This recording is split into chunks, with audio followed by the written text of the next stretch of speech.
Suddenly, her room lit up, and Cinderella saw the most beautiful fairy she could imagine.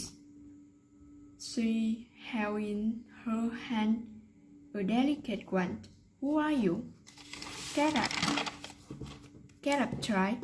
"I am your fairy godmother. I am here to get you to the royal ball." "Really? I never knew I had a fairy godmother. But how will I get to the ball? I don't have anything to wear." "Don't worry about that, my child." And so in just a few minutes, Cinderella was ready for the royal ball.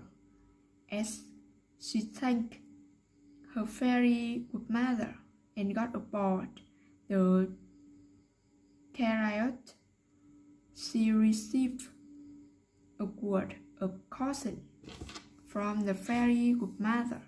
"Remember to be back home at 12, otherwise the spell will wear off." So Cinderella arrived at the palace as she entered the great ballroom.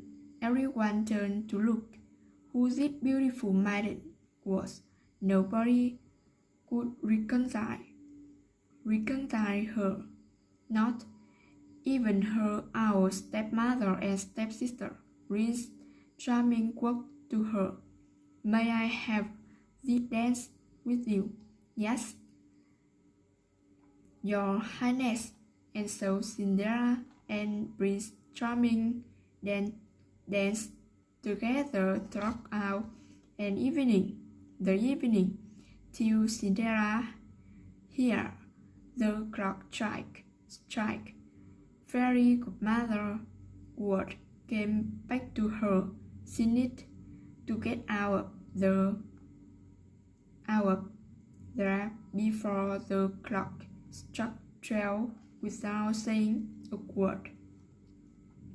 She tore away from Prince's grasp and ran out of the palace.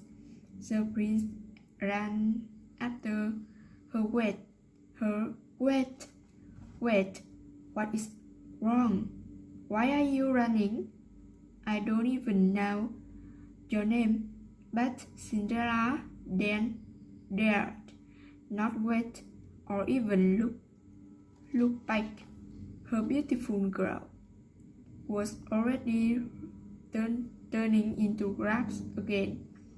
Her hair was coming loose from the perfect bun that fairy godmother had made for her.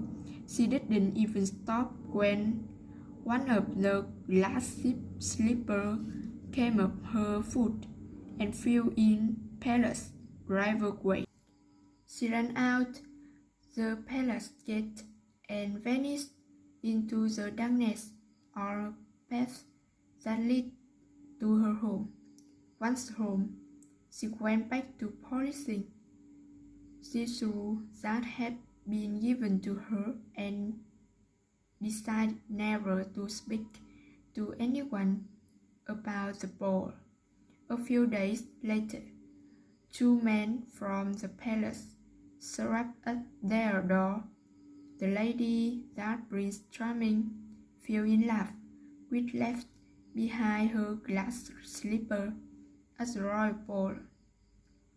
The prince believed that such a beautiful slipper could fit only his beloved, and so we are asking all the girls in the village to try this slipper. The one whom it fits would be the one the prince will marry. If you have any girl in the house, please ask them to try this slip. Oh yes, I am sure it was one of my daughters. The sleep would feed one of them, and so both the stepsisters tried to feed their food the sleeper by one. They passed and passed, but couldn't get their food in. Looked like it wasn't your daughter after all. Is there any other young lady in the house? No, there isn't.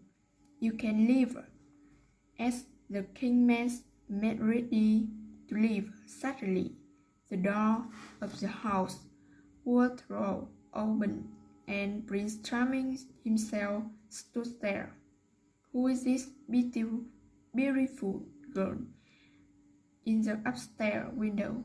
Madam, you have lied to us, and demand that the girl be called forth and try the sleeper. Yes, but she is only a servant girl. Nevertheless, Cinderella, come down here at once. Yes, stepmother. The moment Prince Charming saw Cinderella, he knew he had found his beloved.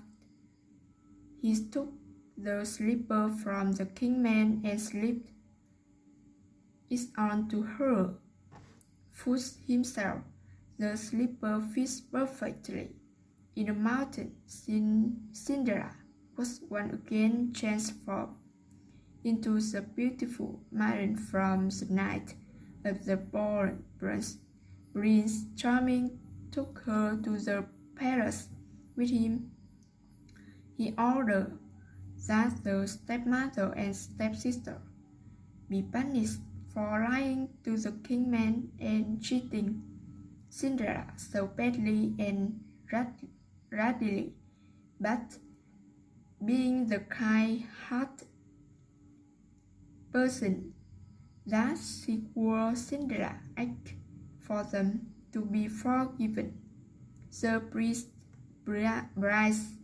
fell in love with her even more for her generosity, and they lived happily even after. Wow, dear, how wonderful it is to forgive people.